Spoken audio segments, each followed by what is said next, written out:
Here's the point. He thinks he's just getting on the train to chat up the girl, and he produced the President of the United States. He made a small choice, and it had an enormous impact. And so I want to say to you today that you think that by supporting API, EMI, by supporting Mother of Peace, by supporting the one in Guatemala, Haiti, you think that that was probably a small choice on your part, but you're having a global impact by that, what you think, a small choice.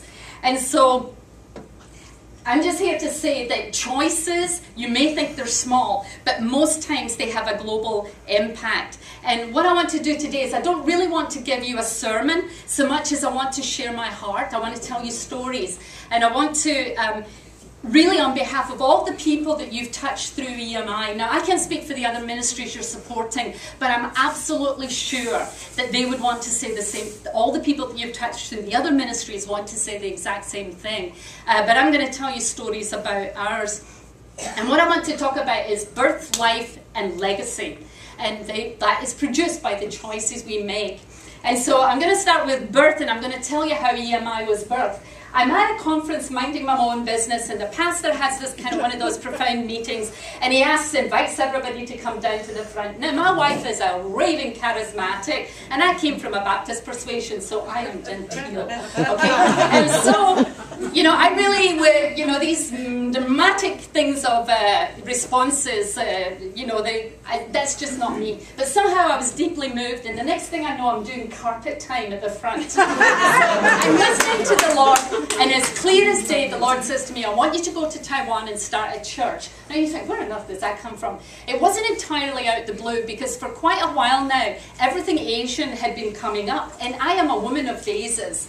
And so I thought this was a phase, and so did my wife. She was really still hoping it would wear off. And everything Asian was coming to my attention. And then it became my dream that I wanted to take a short-term mission trip to Taiwan. So I had been thinking about this. This was in my mind. But suddenly the Lord's telling me something very different. He's telling me, no, I want you to go there, I want you to live there, and I want you to plant a church. But I knew it was going to take at least a year. So I said to the Lord, well, right you are, because I wanted to do it, right? So I was like, okay, well, good. You know, I said, oh, but wait a minute, one problem here. A, I'm married. 2, I got my wife as a pastor. Well, we all know pastor salary is not always the best, right? So I was the main wage earner, right? So for me to suddenly decide I'm giving up my job and I'm going to Taiwan, that's, it's not something you make. So I said, I made a deal with the Lord, and I said, that's fine. I said, I'm absolutely happy to go. You know I've been dreaming about going. So I said, tell you what, you tell Sandy. I am not going to say a word. You have to tell her, right? So a week goes by, 2 weeks goes by. The 3rd week, suddenly we're coming back from a party, how very spiritual, and then we were coming back from a party, and suddenly, out of the blue, she says to me, Janet, I think it's about time you thought about going to Taiwan. Right? So I go, well, I hate to tell you this. So I told her what the Lord had told me at conference, and then she said to me, well, I think you better go in and hand in your resignation. So I did, I went in. So within a couple of weeks, I was touching down in Taiwan.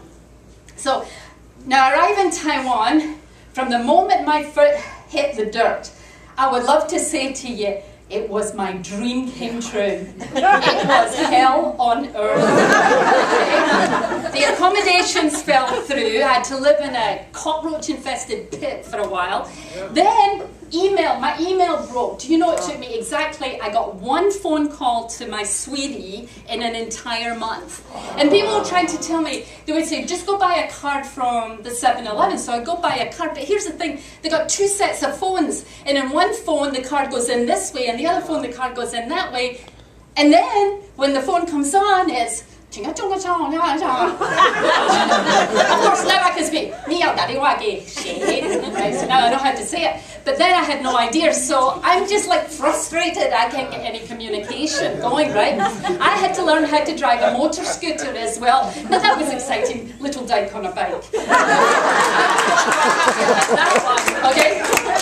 But also, the other thing was that very quickly I got a job teaching English, and because my degree is in international business, I was able to get quite a good job working for a university, not a university, but university students. And so But anyway, they told me, oh yeah, you can work 38 to 40 hours. I was working 55 hours. Then I couldn't find anything to eat because, you know, I've travelled a lot. I am from Europe, I'm Scottish. You know, I've travelled a lot in Europe. You know, there's cafe, right? You can read it. You can figure it out. You go to Germany, France, you can basically figure it out. You go to China, what? So I wouldn't know a restaurant, you know, because sometimes the way that people live out there, their living room spills out into the walkway. Something is this a restaurant? Is it a private home? You know, still like, I want to sit down in somebody's family. But anyway, so this is how it went. And so by this time, I have to tell you, I was desperately homesick. I was crying at night. And I was always underneath, there was this level of anxiety that was running. What if the police stop me? What if I get hurt? What if I have to go to hospital? I can't say anything, you know? You know, one of those things, now I don't, anybody going to China, I make sure they do at least 3 months of language learning before they go. But so there I am desperately homesick, you know? And so I'm thinking to myself, this has been my dream. I have been dreaming about the Lord calling me to Taiwan. How could it have gone so terribly wrong, you know? But then the final crunch came. I got my work permit through and I had to go down to the visa police. Simple thing, show them the work permit, they stamp it, I'm done. They stamp it, but they look at my passport and they say, your entrance visa has expired 2 days ago. I'm like, oh, so? Right? And they said, you've got 24 hours to leave the country. What? Right? So I got 24 hours. Am I being deported? Yes, you're being deported. 2 days, just a 2-day difference, but they're very, very strict about it. So I'm like in panic mode. I go, so I'm saying, well, what am I supposed to do? And they said, well, she says, if you want, you can go to Hong Kong. I'm like, where the heck's Hong Kong? You can fly to Hong Kong, find the Taiwanese embassy, and reapply for entrance back into Taiwan. He says, but I got to tell you, when you overstay, they're never going to let you back in. So I ask a few other people about this, and they say, yeah, they're probably not going to let you back in. So I pack up my suitcase, I pack all my belongings, and then I call my sweetie, and I say to her, look, this is what happened. My visa expired before my work permit came in, and neither me nor my employer realized this problem, I said, and now they're deporting me. I said, I can go to Hong Kong and give it a shot. Or, you know, I said, but I don't know what it's going to be like. And my sweetie, I'm telling you, I'm so glad I married such a beautiful woman and a smart one. But she says to me, she goes, honey, don't worry about it. She says, you know what? You have given it your best shot. She says, go to Hong Kong. If they don't let you in, she said, just go to the airport and come on home. Nobody's going to fault you. You gave it your best. This is what you wanted to do. It's already 2.5 months. On the other thing, I'd started to meet with people, but we were meeting in a restaurant, and so it wasn't conducive to building a fellowship. So anyway, I get on that plane. So within a few hours, I'm now on a plane to Hong Kong. Never been to Hong Kong in my life. So I'm on a plane, and suddenly it hits me. I could be going home tonight. Overwhelming sense of joy and relief.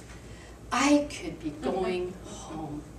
So I get to Hong Kong and I find the Taiwanese embassy. I go up to that thing and I give the woman the thing, I tell her the story, and I do apologize. I said to her, look, I screwed up, I didn't watch this visa, expired 2 days before my work visa, I'm sorry.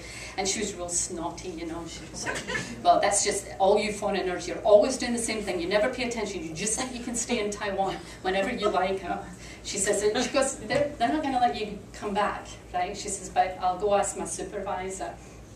You know, I'm not caring at this point. I'm gearing up. I'm thinking, okay, it's about 30 minutes to the airport in Hong Kong and I can be flying home. I'm sitting in the chair while she's away, and the Lord says to me, Janet, whose choice is this? Is it yours or is it theirs?